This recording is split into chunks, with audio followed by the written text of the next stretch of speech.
beyond the thunder and lightning, past the clouds, over the dark night. She reached up to the sky of stars and caught the red-hot light of the North Star.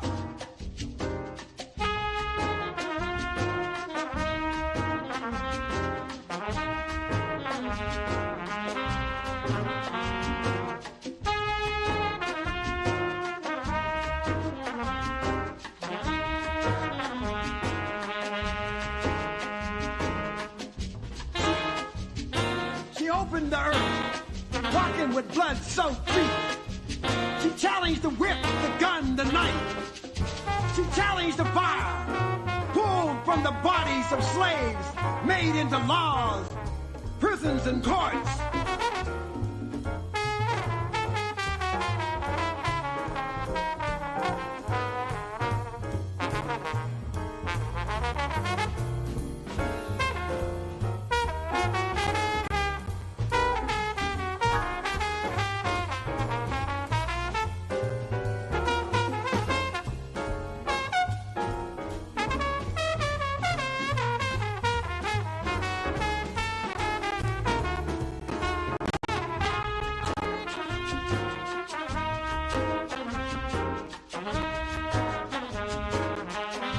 Screaming white-hot flames and agony, she challenged millions of headhunters, dragging and ripping apart impossible tender moments of time, shipping vessels of history, ancient history, destroying the fabric, the godlike claw of destiny of a people with a gun, a knife, a cannon, building the hideous wall of blood called slavery.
I guess we'll start it here.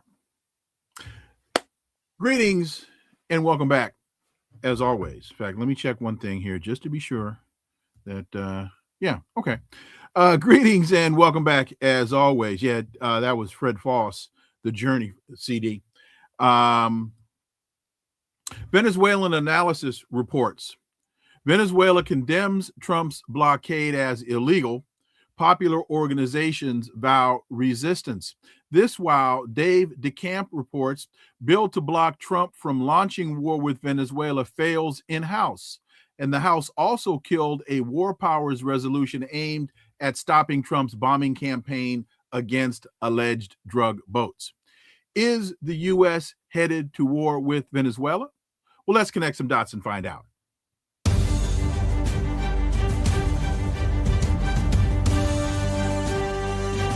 Connecting the Dots with Dr. Wilmer Leon, where the analysis of politics, culture, and history converge.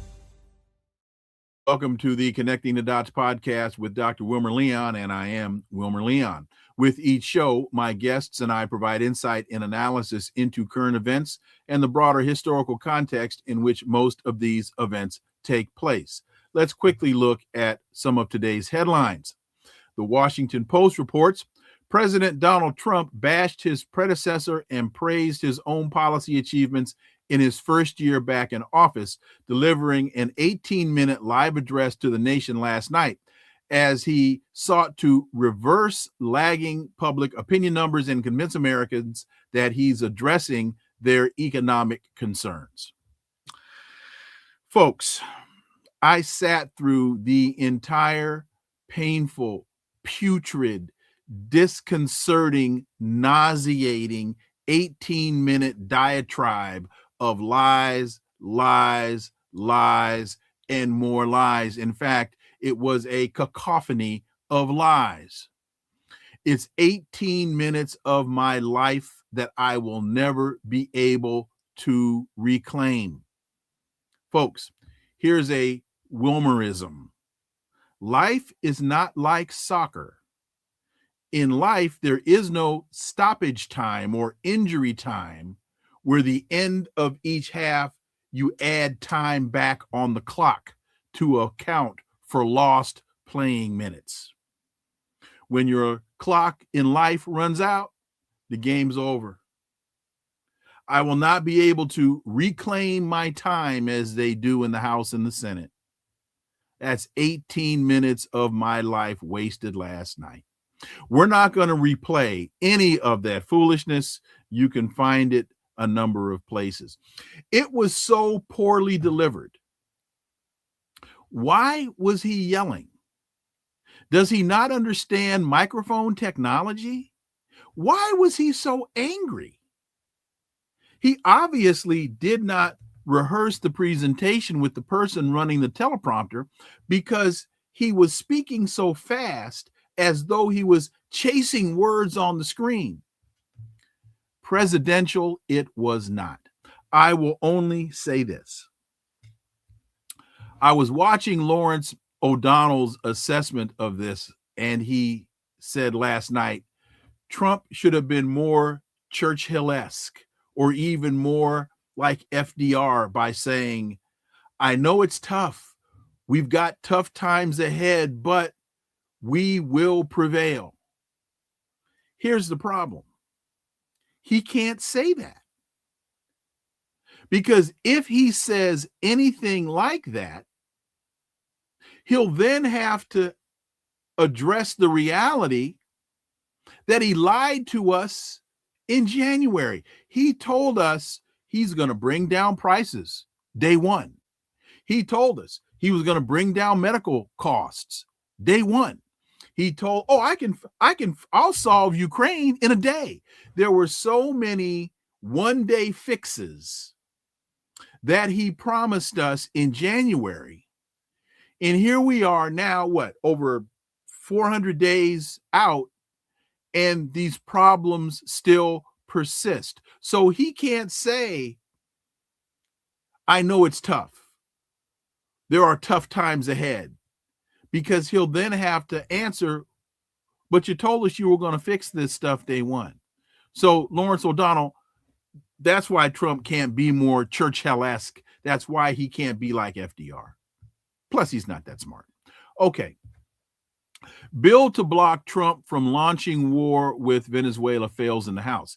The House also killed a war powers resolution aimed at stopping Trump's bombing campaign against alleged drug boats. Yesterday, the House voted down the war powers resolution by a vote of 211 to 213, with 9 representatives not voting. Just 3 Republicans joined Democrats: Thomas Massey from Kentucky, Marjorie Taylor Greene from Georgia, and Don Bacon from Nebraska. 1 Democrat, Henry Cuellar, voted against the legislation. Henry Cuellar. Why? The legislation would have directed the president to remove United States armed forces from hostilities within or against Venezuela that have not been authorized by Congress. Henry Cuellar, Democrat from Texas. What part of separation of powers don't you understand? What part of the only entity that can declare war in the United States is Congress? Haven't you ever read the Constitution, Henry Cuellar? With that, let's move on. The New York Times reports Venezuelan Navy escorts vessels in defiance of Trump's blockade threat. Pentagon officials, surprised by Trump's orders, scrambled to work out a plan to halt sanctioned tankers as Venezuelan President Maduro vowed resistance. President Maduro ordered his Navy to escort ships carrying petroleum products from port, risking a confrontation with the United States on the high seas, as he has defied Trump's declaration of a blockade aimed at the country's oil industry. Several ships sailed from Venezuela toward Asia with a Venezuelan naval escort between Tuesday night and yesterday morning. On today's episode, the issue before us is Venezuela accused U.S. President Trump of threatening its sovereignty and violating international law, rejecting Trump's efforts to seize its natural resources and impose a naval blockade. Quote, Donald Trump launched a reckless and grave threat against the Bolivarian Republic of Venezuela, violating international law, free trade, and free navigation, end quote, read the statement by the Venezuelan government in response to a social media post by Trump. What does all of this mean? Is Venezuela calling Trump's bluff? Let's talk with my guest. He's an editor at Venezuelan Analysis, Ricardo Vaz. As always, Ricardo, my brother, welcome back. So let's see. You're muted there. Yes. Here we go. Hi, Wilmer. Welcome back. Great to be here. I'd like to start by offering my sympathy and also demanding yours because I also suffered through those 18 minutes of Trump last night. And I blame Tucker Carlson. I'd like to call him out. I'm sure he's watching right now, because he was the one who spread the rumor that Trump was going to announce, or he was the first one to spread the rumor that Trump was going to declare war against Venezuela during his speech. So I had to endure his claim that he brought down Thanksgiving turkey prices. He also brought up some Somali invasion of Minnesota that I heard of for the first time. Yeah. But in the end, nothing about Venezuela, just how this is the greatest administration ever, despite inheriting a country in the worst situation ever. And there's going to be so much success that people are not going to believe, an economic boom that the world has never seen. So I would like to live in that bubble if it's possible. Wait a minute. One point. Thank you for mentioning Tucker being the one to put out the fact that Trump was going to announce the attack on Venezuela. Isaiah Walton. Well, Wilmer, it looks like you were wrong. The president didn't mention starting any military activities with Venezuela in his address to the nation last night. Well, Isaiah, I didn't make it up. I didn't pull it out of my butt. There were people, reputable reporters, Dave DeCamp in antiwar.com said, according to sources within the administration, this was going to be done. I was merely reporting and it made sense. There was an element of logic to that reporting. So Isaiah, it was what it was. Continue, sir. There was. I agree. There was kind of a build-up, an escalation that made it plausible. But from the moment Trump started his speech, I was listening to you, and how the speech did not deliver, to put it very mildly. And Trump is kind of stuck in this thing that he wants to have the cake and eat it. He wants to say that the Biden administration was the worst ever, and yet he's already solved everything. So he can no longer blame his predecessor, which is a useful tactic for a government, to say, oh, we're trying to fix it, but our predecessor left this so bad. But Trump, because he believes his own hype so much, wants to claim success when there is no success to be found. But I think maybe something that was related to the speech, we cannot speculate on whether he was going to declare war or not, but it might be related to the vote that you were mentioning in Congress in the afternoon. So there was a lot of attention paid to this vote, and actually some expectation that it might actually be approved, that there were enough Republicans willing to cross the aisle and support the legislation. And in the end, it was not. But there were reports on social media. Eric Sperling from Just Foreign Policy was one of them, saying that, like with the previous war powers votes that were narrowly defeated in the Senate, that Rubio and Hexet had some last-minute behind-the-scenes campaigning with the Republican congressmen to assure them that Trump was not going to launch any military attack, and thus ensure that they would vote against the bill. So in a way to, let's say, spare the president from the embarrassment of having his own party block him on Congress. So they tried to tell them, vote against it, vote it down, and we're not going to do anything, we promise, which seems like a tactic to buy time for now, but it looks like it's working. So with that, and thank you, as always, for a lot of people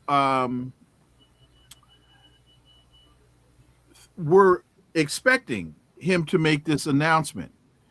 It was not obviously to be. Your thoughts on, do you think at one point they thought this was a good idea, but that some things have changed? For example, this discussion about President Maduro escorting oil, using the Venezuelan Navy to escort tankers.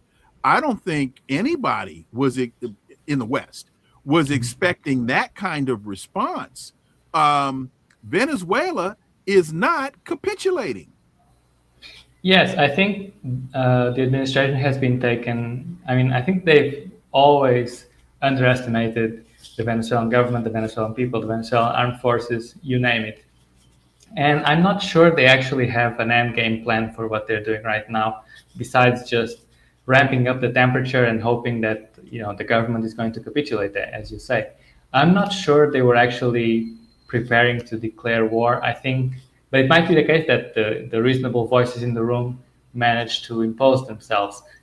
But I think there's been a twist in recent days that has been very blatant, because last times we were here, we were talking about, this whole discourse about narco-terrorism and how it's built on fantasies. There's no drug trafficking role being played by Venezuela.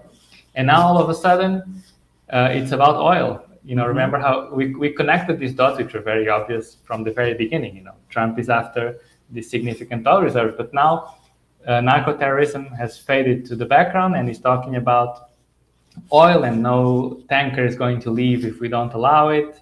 And what's the most startling thing is saying Venezuela stole our oil rights, and we had a lot of oil and we want it back, and land and assets.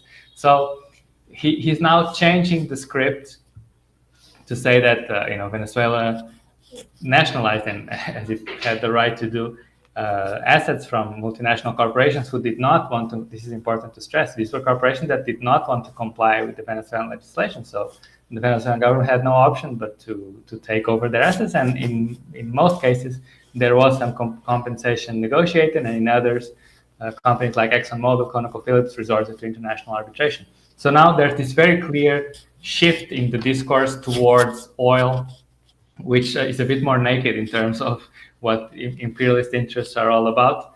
But I still don't think the administration is prepared for any kind of large-scale military intervention. I think it's something that could very easily run out of their hands, and it's a kind of long-term engagement that Trump is very wary of. So in that sense, this kind of escalation of sanctions, first there was the tanker that was seized about a week ago. Mm-hmm. Then there were new oil sanctions against shipping companies for the very quote-unquote crime of transporting Venezuelan crude. And then now foreign policy happens through social, where Trump said, there's a naval blockade on oil tankers going in and out of Venezuela. So I think this is more like something that Trump can stomach, because it's something that offers little risk to the US, besides a slight increase in oil prices, while he decides or is convinced that the military operation is feasible or not.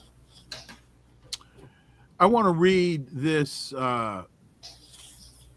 tweet or X post from Maria Corina Machado. Quote, I spoke with Israeli Prime Minister Benjamin Netanyahu today and thanked him for his warm congratulations to the people of Venezuela on our 2025 Nobel Peace Prize. We Venezuelans deeply value peace, and we know that achieving it requires immense courage, strength, and moral clarity to stand against the totalitarian forces that oppose us. It's no surprise that the Iran regime, a key supporter of the Maduro regime in Venezuela, also backs terrorist organizations like Hamas, Hezbollah, and the Houthis. This alignment underscores the global nature of the struggle between freedom and authoritarianism. Ricardo, if you have to turn to Netanyahu as validation of your premise, first of all, before I get into the second paragraph, that right there, I mean, when you have to turn to the devil incarnate as a reference, that's a bad move, man. It's not a good look. But before you continue, it's actually damning on the Nobel Committee as well, right? Because this is not the first time that she has praised Israel as a beacon of freedom. And I'm pretty sure that the Nobel Committee has access to Twitter and can actually do an advanced search to see what references Maria Corina Machado has made to Israel in the past, including during the most recent genocide. I think it was in January. She had a phone call with the Israeli foreign minister, who took some time off his daily genocide activities to, share his support for Venezuela's struggle for quote unquote freedom.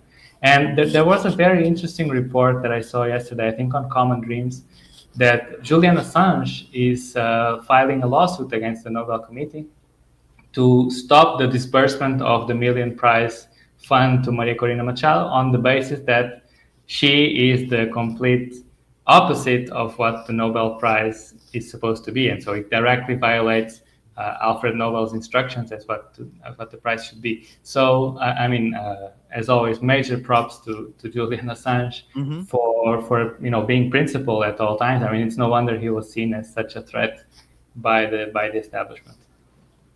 Then she goes on to say, Venezuelans deeply value peace. Achieving it requires immense courage, strength, and moral clarity, which she seems, again, if you've got to turn to Netanyahu, it's not even moral clarity. You have no moral compass at all. Then she talks about, and I found this interesting, the Iranian regime backing Hamas, Hezbollah, and the Houthis. Well, all of those are freedom struggles that are challenging imperialism, settler colonialism, and white supremacy. So to me, that speaks volumes about, to Assange's point, she's on the wrong side of the issue. She's on the wrong side of history. Yeah, she's the flag bearer for the wrong side of history. But it's pretty remarkable that basically she's been throwing all of this at the wall to see what sticks, say that Hamas is operating in Venezuela, Hezbollah is operating in Venezuela, the Russians are in Venezuela, all of this to try and stir the attention of the US public above all to support these violent regime change operations that would be her best hope of reaching power in Venezuela. But right now, she went to Oslo to receive the Peace Prize, and now she's in some kind of international tour, and she keeps up making even more absurd stuff. So the other day, she was being asked about drug trafficking, and she was saying something like 60% of the Venezuelan population is involved in drug trafficking, and I don't know where she even makes up those figures, but that's her point. She needs to maintain this issue in the spotlight to see if Trump will ever decide to, trigger some kind of military intervention. Because if he doesn't, then that's the end. That's the end for her. She has bet everything that this is her chance to get into power. A military intervention that will overthrow, with the most deadly violence necessary, overthrow Chavismo. And then if Trump ultimately walks back, she has nowhere to hide. A couple of things. I was in communication yesterday with someone in the Maduro government, and I'm not going to call any names, but the person I spoke to raised a couple of interesting points. First of all, well, this is not a point the person raised, but I want to ask you about this. She's been claiming that the United States facilitated her travel, got her out of Venezuela, as though it was some type of clandestine operation that had to be engaged in because she's in deep cover somewhere in Venezuela and just mysteriously arrived at the ceremony. Can you speak to any of, because I was saying, just final point here, when that story broke, I was saying, well, wait a minute, if President Maduro is such a autocrat and dictator, he must not be very good at it if she's able to hide in Venezuela and he can't find her. Then he must not have a very good search committee. So go ahead. Yeah, not just being in Venezuela undercover, but also just waltzing out of the country like this. I think one of the symptoms is that they cannot get their story straight. So the first version was that there was a deportation flight, and then on the way back, it was bringing back some diplomats, and she wore a wig and got embedded in the diplomatic committee, in the diplomatic commission, and escaped out in this U.S. deportation plane. Then there were a couple more versions, but the one that finally stuck was that she left on a boat, and this was organized by some private security company. Was it a drug boat? Did she leave on a drug boat? Actually, that's the interesting part, because the report, I can't remember where it was, if it was in the Wall Street Journal. The report said that her team had to coordinate with US forces to ensure that the boat was not going to be bombed. So this raises two questions. One, if the US says that it's only bombing boats where it has absolute intelligence and absolute confidence that they are transporting drugs, why would she need to coordinate not to be bombed? Or is she following the Guaido playbook? Remember when Guaido crossed the border to Colombia, and actually drug traffickers are the ones doing her Uber services in the Caribbean Sea? Okay. The person I spoke to yesterday raised what I thought was a very good question. If the United States is successful in overthrowing Maduro and installing Machado, how does she govern? Because Venezuela, the point this person made to me was, Venezuela is not Syria. This is an entirely different game here. Venezuela has a very clear constitution. They have a democratic process. And so if the United States is successful in removing President Maduro and imposing her upon the Venezuelan people, what happens to the Venezuelan Congress? Is it 21 governors that are in the country? What happens to them? How does she actually claim power when there's a democratic process that has to be followed?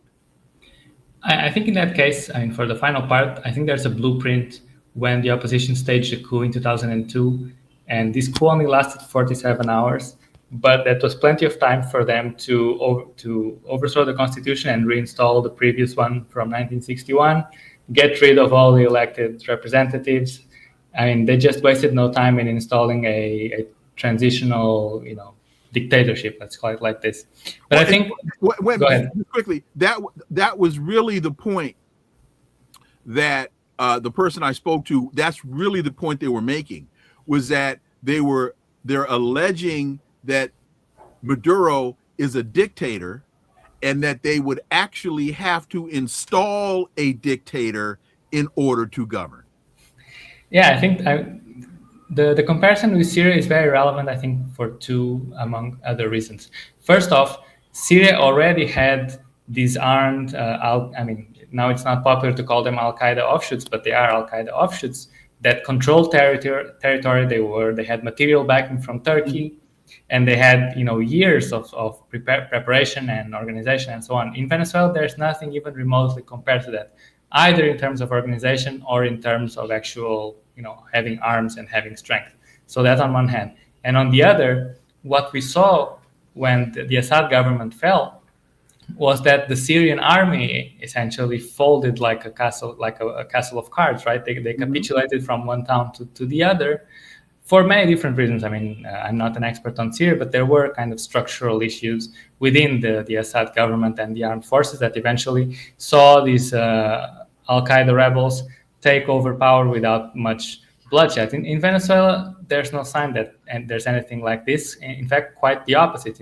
The armed forces have been very significantly mobilized and deployed and staging exercises. There are also these popular militias that we've talked about that are also armed. They're deeply entrenched in the territories. So the only way for Machado or a U.S.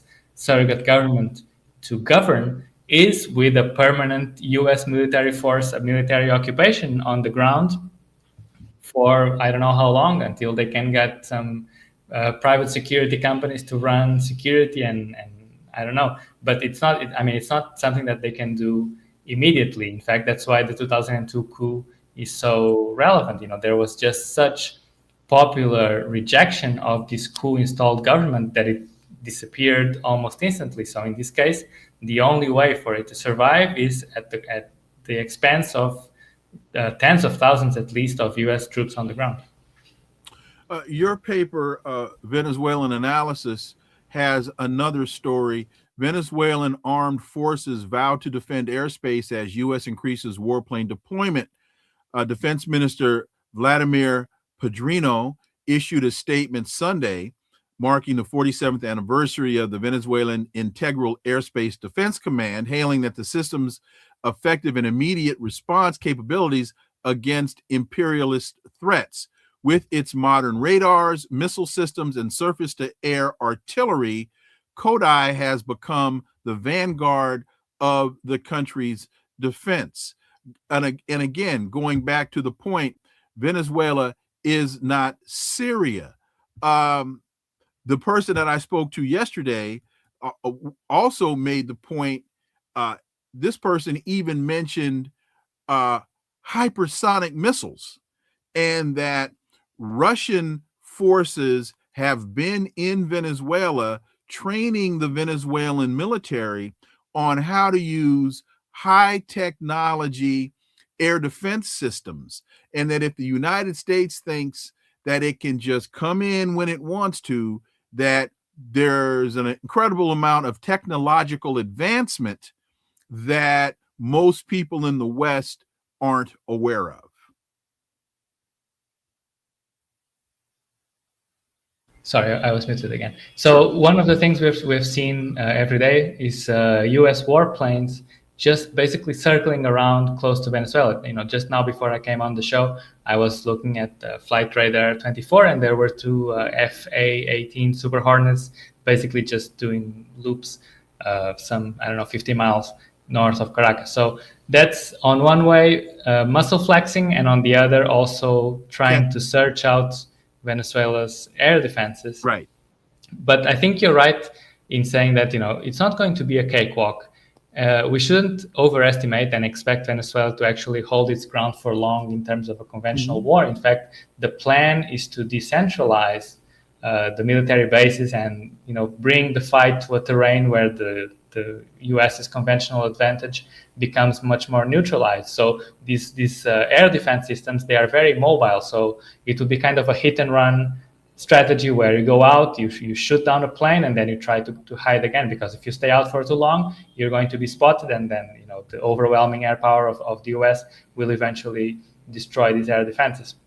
So Venezuela has been preparing concretely for this, and they know that if it comes, it has to be some kind of asymmetric, prolonged warfare that they have to prepare for.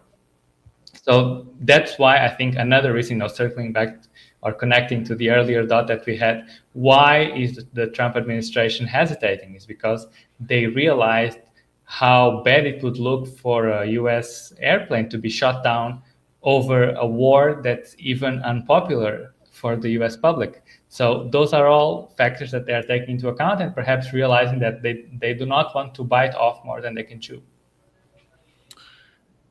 The United States threatened Greenland. And when was the last time we mentioned the United States going into and taking Greenland? The United States threatened to go and take control of the Panama Canal. I don't think the United States is in control of the Panama Canal. When the United States sent a carrier group into the Red Sea, the Houthis ran that carrier group and now controls the traffic, the ebb and flow of traffic in the Red Sea. It's not as formidable as a force as it once was, Ricardo. And the same with the tariffs. We've seen this pattern where Trump announces tariffs and then he imposes some kind of delay period and then ends up watering them down or negotiating them. So, if we go back to what I was mentioning, this change in discourse, going from the narco-terrorism to the oil, and in a way, I mean, Trump is dissociated from reality, so he can declare anything. And he's saying, we have stopped 94% of the drug trafficking coming by sea. And then he says, the land is going to be next, and the land is much easier, and so on. But now if he switches to oil and he says, we had these assets taken and we want them back, I wonder if, and this is, some kind of indirect reading, I wonder if this is his way of walking it back, of, laying the groundwork for some kind of agreement with the Venezuelan government, whereby they set up some kind of joint oil exploration with U.S. corporations, and Trump can say, I forced them to return our oil and so on, and then he can actually walk it back and send the carrier group and everything else back to base, because this is also a very expensive deployment to maintain indefinitely. And it also, from the logic of the Trump administration, it's not something that you can keep without doing anything. Eventually, as you were saying, the Maduro government is in practice calling out its bluff, and the Trump administration is not prepared to do anything, at least as of now. In order for that to happen, and I think that's a very plausible result here, I would think that the sanctions against Venezuela would have to be removed. I'll make a couple of points here. One, I think the sanctions would obviously have to be removed.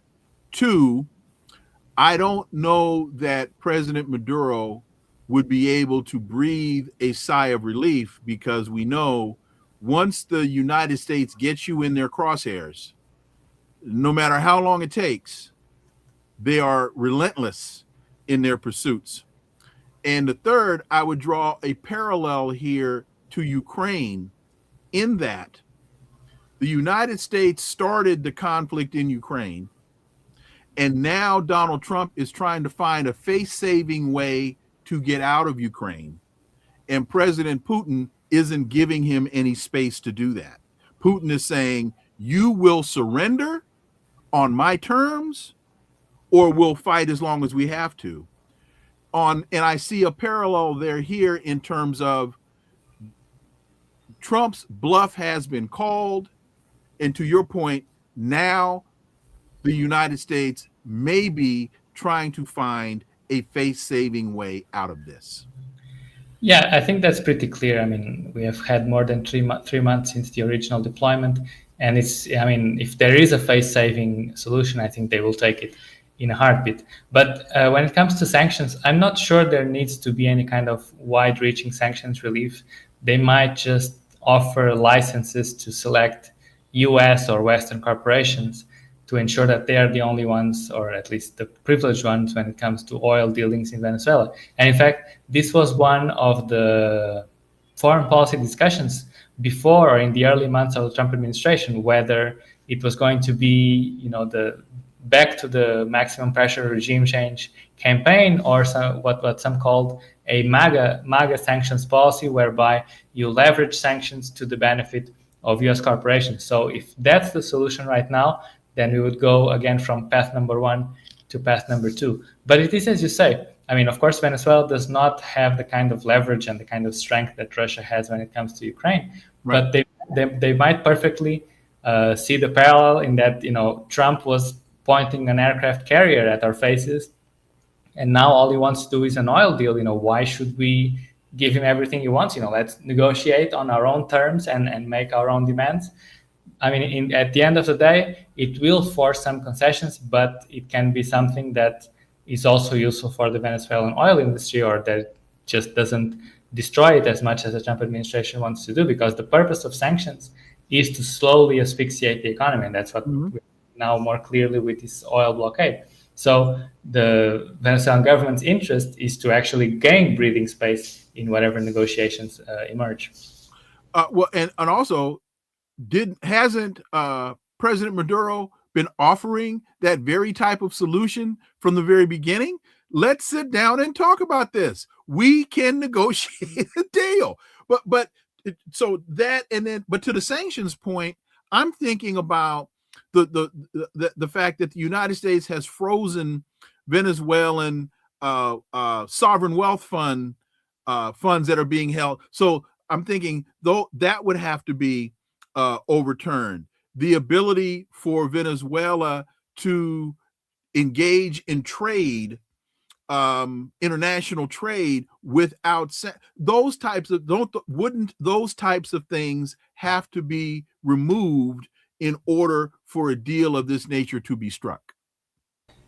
Yeah, it depends on how much blackmail the Trump administration is willing to impose, because one of the sticking points in recent years, for example, there was this idea of doing a joint natural gas exploration with Trinidad, and some of them were reserves that are 100% in Venezuelan waters, and the United States was saying, go ahead and do the deal as long as Venezuela doesn't get any cash from it. And the Venezuelan government looked and said, what do you think this is?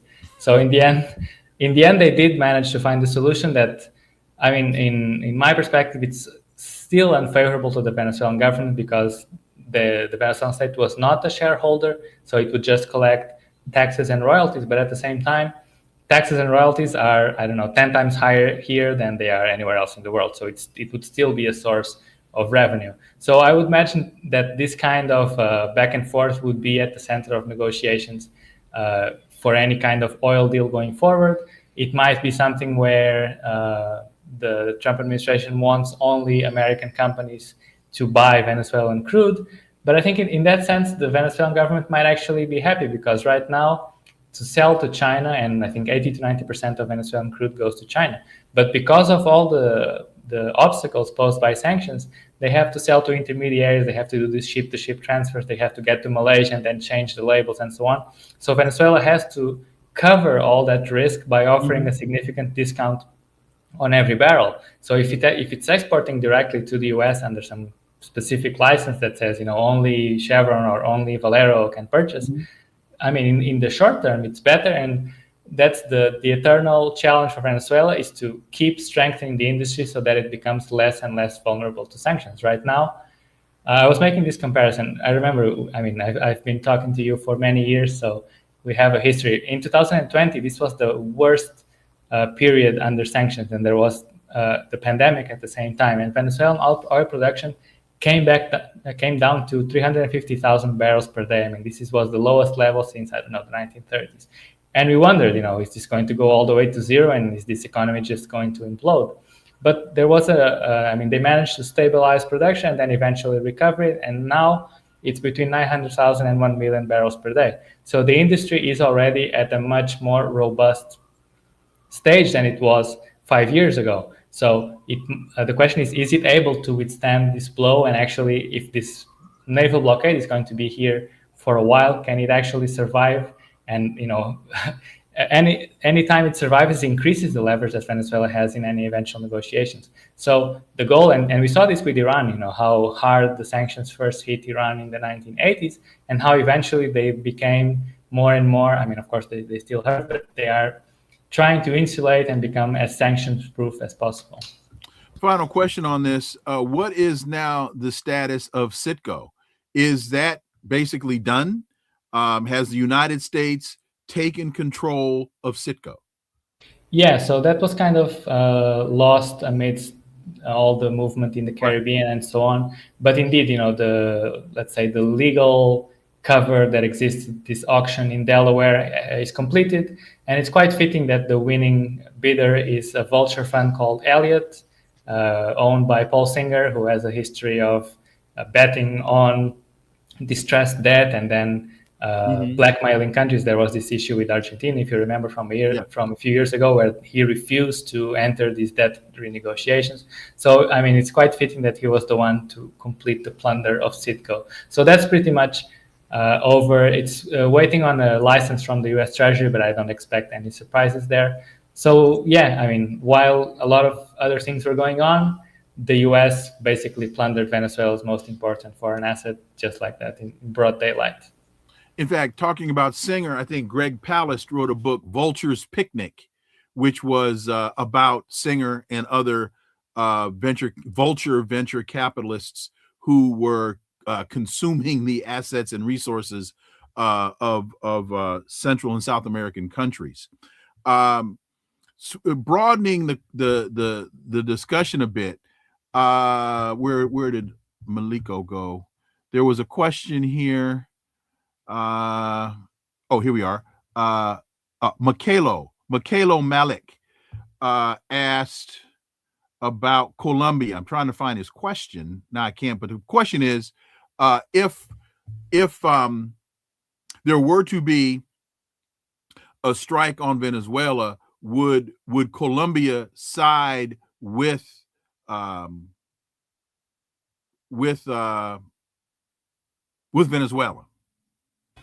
I mean, diplomatically, yes. Militarily, I don't think so. And I think we have to be realistic that the United States has a very strong military presence inside Colombia. It has the Colombian army very deeply infiltrated. So I think it's already a significant victory that Colombia is not going to be a platform, or is no longer a platform for a potential military operation against Venezuela. But I think, I mean, this is the first leftist government that Colombia has had ever, in 200 years of independence. So I think it would be unrealistic to expect this transformation to have gone already. I mean, it hasn't had time to transform the core of the armed forces, and the armed forces continue to execute these massacres in the countryside. So there's still a lot of work to be done there. I wouldn't actually trust them in a conflict against the United States. And Trump has made his so-called demand, saying that they took our oil and we want it back. This sounds to me, Monroe Doctrine 101, not really understanding that a lot has transpired since the 1800s when the Monroe Doctrine was imposed. Your thoughts on that statement, how that resonated, or how is that resonating within Venezuela, and what messages does that send to you?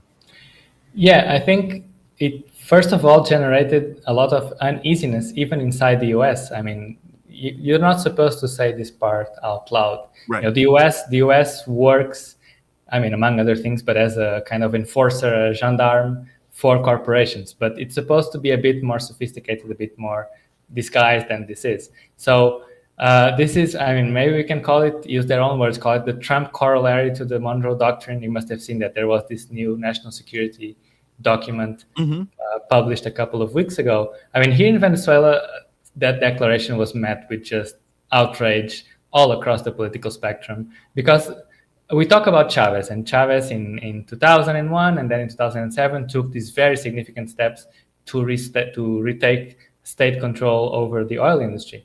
But the nationalization actually goes back to 1976, when you had these US-aligned governments here, and even they understood that the model that the US foreign corporations had imposed was very unfavorable for Venezuelan development. And they tried something and it didn't actually work, and then they went back in the direction of privatization, but not, I mean, the industry remained national. And this is something that even the opposition believes, and I mean, even opposition supporters believe that the state should actually have a prevailing role in the oil industry. And that's why when Maria Corina Machado is out there doing these sales speeches and saying we're going to privatize everything, that would actually be something very controversial to implement. And for example, Francisco Rodriguez, he's an economist based in the US. I mean, not a government supporter by any stretch of the imagination. He actually made this point. I mean, the state control over the oil industry is something that all Venezuelans support, because it's their feeling of ownership over the resources. And that sounds like an incredible parallel to what happened in Iran in the 50s with Mossadegh and his nationalizing the Iranian oil to improve the quality of life for the indigenous Iranians. And the Western oil companies said, no, we're not going to allow you to do this. I want to go back to the Colombian question because two subscribers here are having a dialogue, which I think warrants a little bit more elaboration. Earthing 384F says to Machado Malik, yes, good question. The government would not be there, would be millions of Colombians. Oh, sorry. The government would not be there, but there would be millions of Colombians willing to fight. And Machado Malik says, I would think so because Trump is threatening Colombia. So why not team up to take on mutual threat? Your thoughts? I thought that's a reasonable exchange. Yeah, actually, let me expand a bit on my previous answer. So I think the higher ranks of the Colombian army, because I mean they've been there forever and they have very close ties to the U.S. I'm sure that within the rank and file that there would be much more willingness to oppose any kind of direct U.S. intervention. But beyond, let's call it the conventional armed forces in Colombia, there's also this little issue or this little asset called guerrillas. Yes. So there are still at least one very strong guerrilla group in Colombia that also has some presence inside Venezuela. That's the National Liberation Army.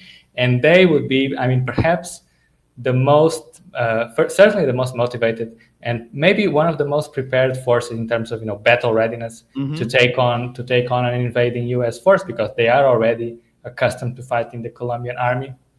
Whereas, the Venezuelan army might be better equipped, but it doesn't have any kind of recent combat experience.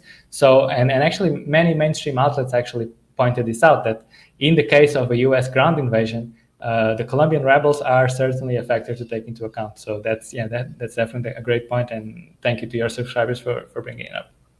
And because I'm glad you brought up the National Liberation Army, because I had been thinking, and we have been talking with other guests about the fact that Petro came out of the struggle. Petro came out of the bush. And I use that term, the bush, as Robert Mugabe did in Zimbabwe. So I just thought that, as with what's his name in Nicaragua? Ortega.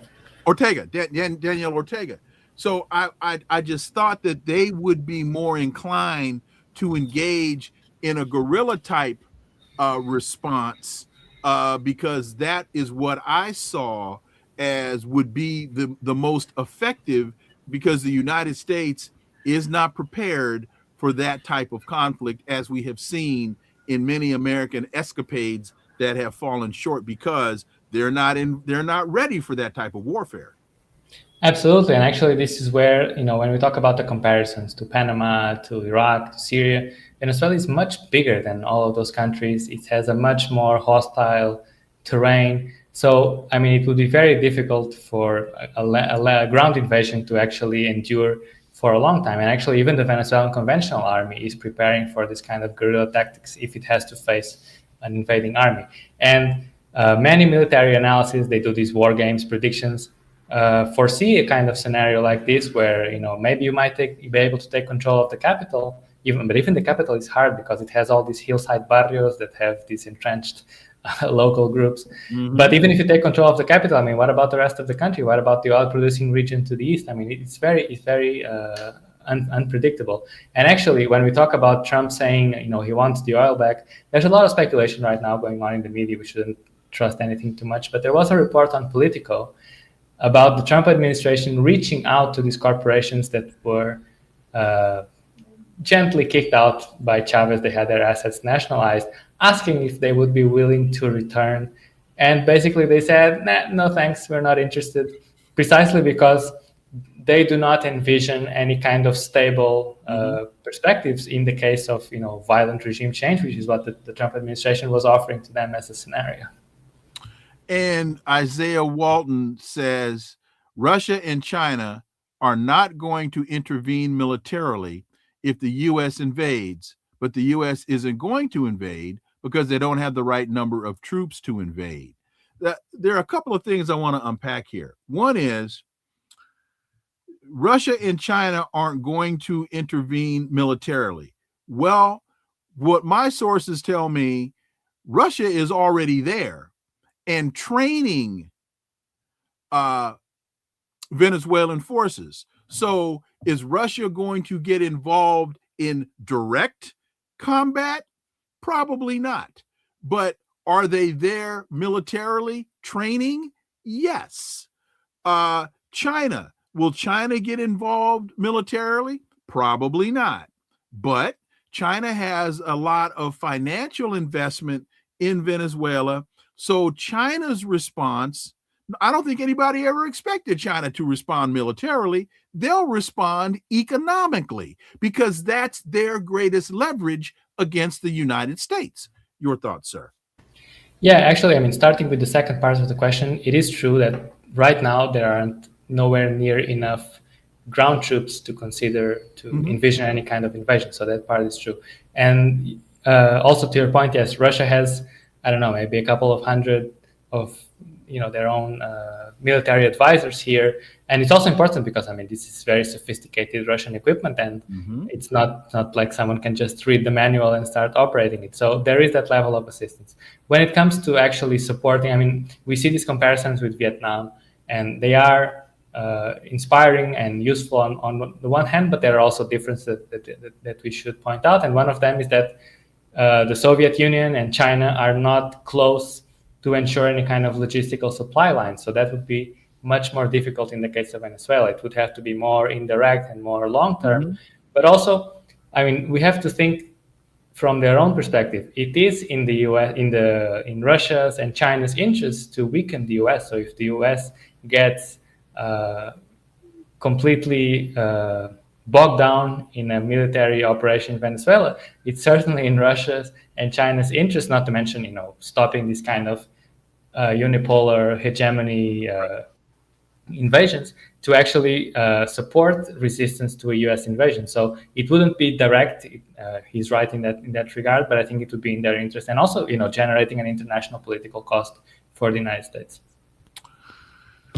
Well, Ricardo Vaz, as always, man, you are so gracious and patient when we call, and I'm so appreciative in your analysis, because in order to deal with questions from people like Isaiah, because it's not simple, it's not binary.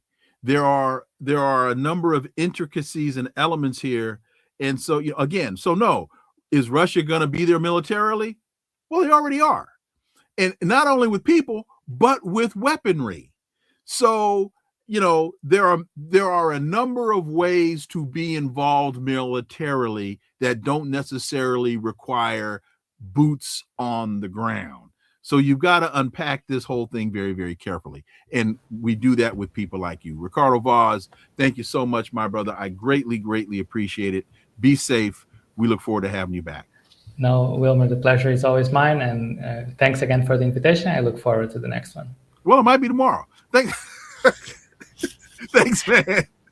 Just let me know. Take care. All right. Bye. All right. Folks, I got to thank Ricardo Vaz for joining me today. Thank you all so much for listening to the Connecting the Dots podcast with me, Dr. Wilmer Leon. New episode tomorrow, and I'm going to hold back on my guests. We're still going to focus on Venezuela, but I don't want to put out who my guest is going to be quite yet. Please follow, subscribe, leave a review, share the show. We are trying to salvage this thing, but it's quite a challenge, and we'll talk about that next week. Follow us on social media. All the links are below in the show description. And remember that this is where the analysis of politics, culture, and history converge. Talk without analysis is just chatter. You are not going to get this type of analysis on Venezuela anywhere else than right here with brilliant analysts like Ricardo Vaz. So again, talk without analysis is just chatter, and we don't chatter here on Connecting the Dots. See y'all tomorrow. Until then, I am Dr. Wilmer Leon. Have a blessed remainder of your day. Peace. I'm out.